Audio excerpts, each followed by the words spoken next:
Assalamualaikum, my name is Nurulan Mufti, and the reference assigned to me from the wasteland is chrome yellow. And we can figure out this reference from the stanza 3 when we read Madame Sosostris, famous clairvoyant had a bad cold nevertheless. So this Madame Sosostris comes from this reference comes from the another reference named the novel Chrome Yellow by Aldous Huxley, who was a contemporary of T.S. Eliot, and he used to he published this novel a year before Eliot published his poem. So they moved in the same frame actually. So and they were out at the same time, of the same from the same time, and before that, that we come to know that why this reference suddenly out of nowhere popped into the poetry. I will give you some overview of the novel of Huxley. It was his first novel. Chrome Yellow was first novel, and it was a short one. It had no real plot, and the characters they used to mill around, and they were having mild conversations throughout the novel, which is of light satire, and they are mocking each other, and they are criticizing each other. There is one character named Dennis who is a person who is overly serious and Mr. Know It All, and he is myopic, obnoxious, and he had this crush on Anne, another character, and she is not exactly a modern woman. She doesn't fit in the all the correct like the traits of the modern women, and she doesn't say or do much in the house. He's okay with it, going with the flow. And there are other characters as well: a painter, a journalist, and a gentleman, and a lady patron, and some other minor characters. So this Sosostris comes when it is actually Madame Sosostris in this novel, and this Madame Sosostris is actually Dennis, who disguised in the attire of Madame Sosostris and pretends like famous sorceress of Aktaban, a fortune teller, and she tells all about. So this reference is taken from the chrome yellow. Now, why this is related to this connected to wasteland is one thing that T.S. Eliot and Huxley they used to mock each other for their literary writings and for their writing styles and all, and also both the writers they were going through disillusionments, psychic disturbance, and there were distractions. So also that's why that novel and that poem has no fixed plot and the meter. So here we find out that how Madame Sosostris comes in this wasteland. Since she actually doesn't know much about the fortune telling, because even though she's reading, and in the novel also, like that Danish person, he's not actually good fortune teller. Obviously, he was another one. So he was just pretending to be a sorceress.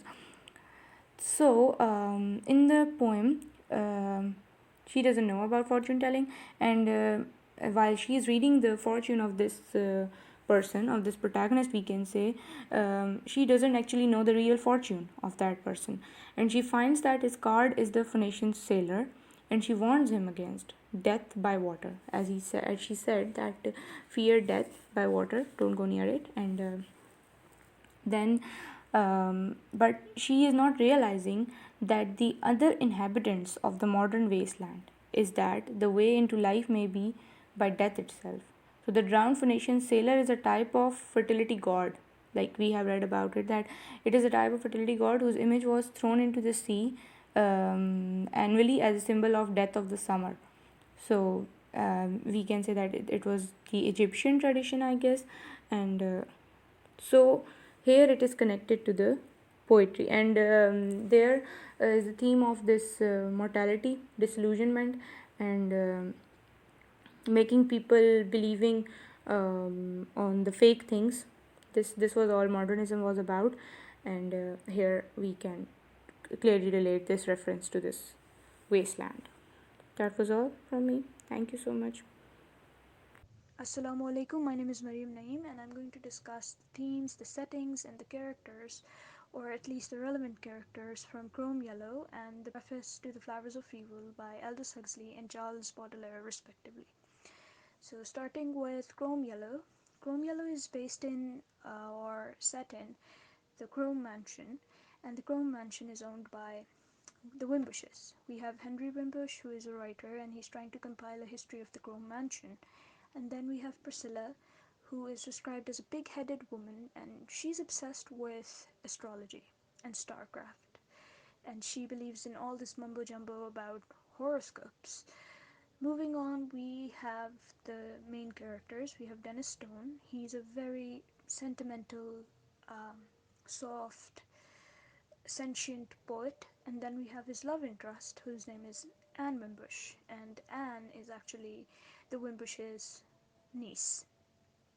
And these two characters, Dennis's character is madly in love with Anne's character, but Anne, she's always thwarting his proposals, his efforts. She doesn't really like the fact that Dennis is sentimental.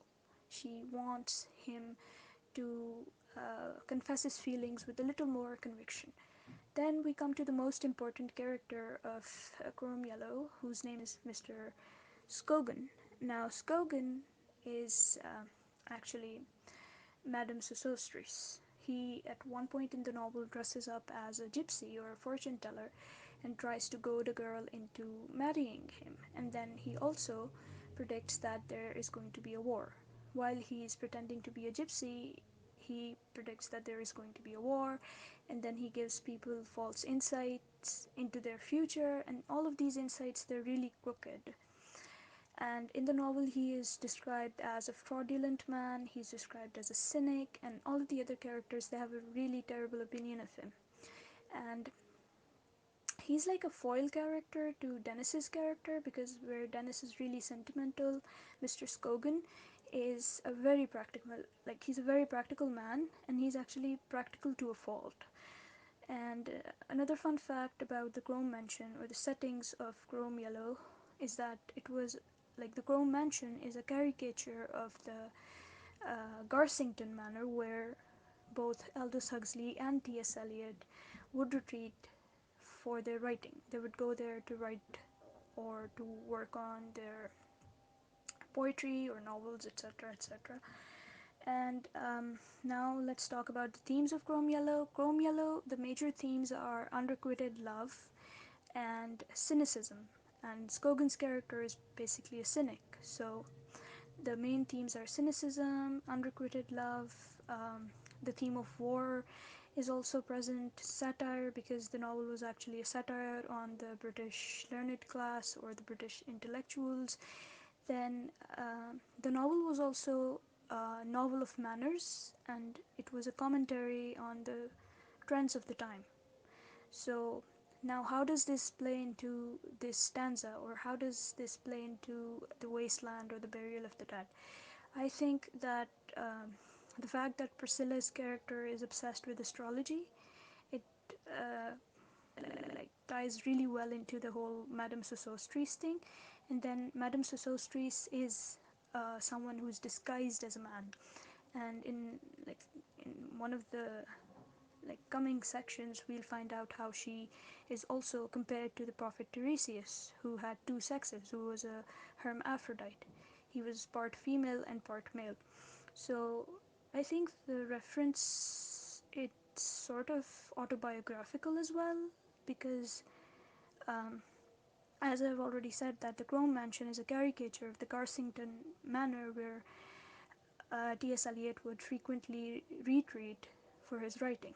So that was all about Chrome Yellow. Now let's move on to the Flowers of Evil, or the preface to the Flowers of Evil. Now, the preface is the first poem in a collection which is called The Flowers of Evil, and this collection, it actually reveals the darker side of human beings.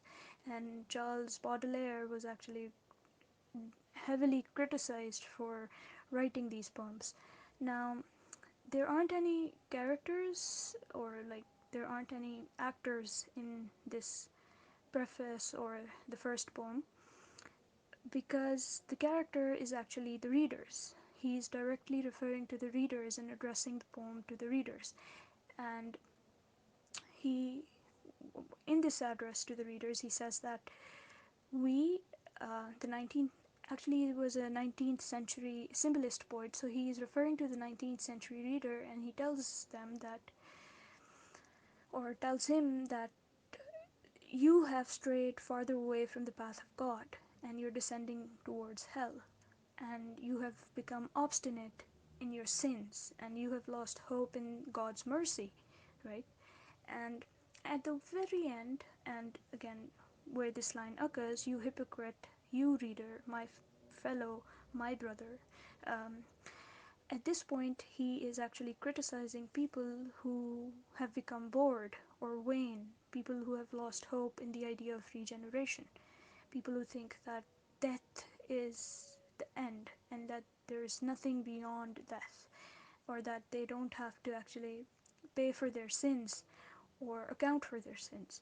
Now, I think that T.S. Eliot has used this line from Baudelaire's poem because he wants to remind us that death or burial is not the end of things. There is something beyond death, there is something beyond burial. And that something beyond burial, the beginning after the end, is actually regeneration.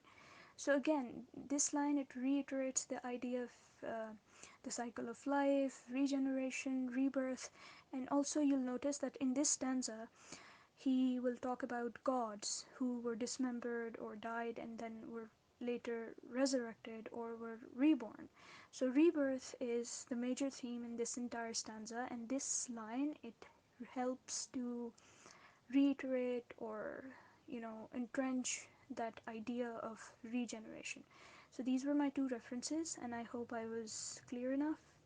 um, and another point that I missed was that Charles Baudelaire's poetry and Dante's poetry, it had a substantial effect on T.S. Eliot's poetry, and this entire paragraph, he makes several mentions to both Dante's poetry and also Baudelaire's poetry. So I think this last line may also be a homage or like a dedication to Charles Baudelaire.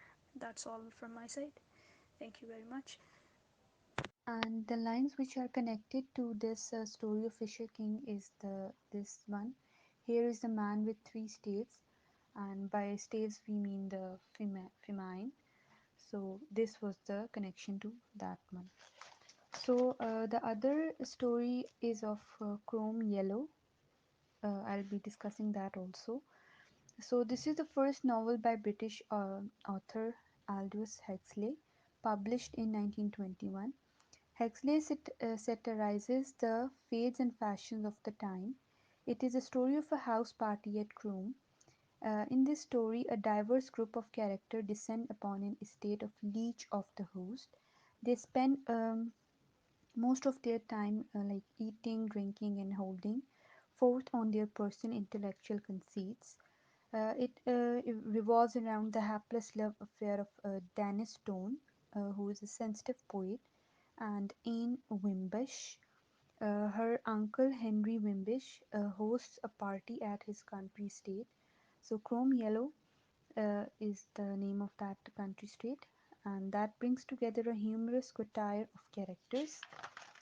And the connection with this wasteland is very minor. The reference is very minor. Eliot needs a name for his fortune teller and uses the same name as Huxley's character, Madame Sissis. Uh, I guess I spell it right. It's a goof in which an older gentleman dresses up like an old lady and invents terrible fortunes for people. So only this is the connection with this Chrome Yellow. Just the name is taken, and like identities are mistaken. So this is just a minor reference to this wasteland.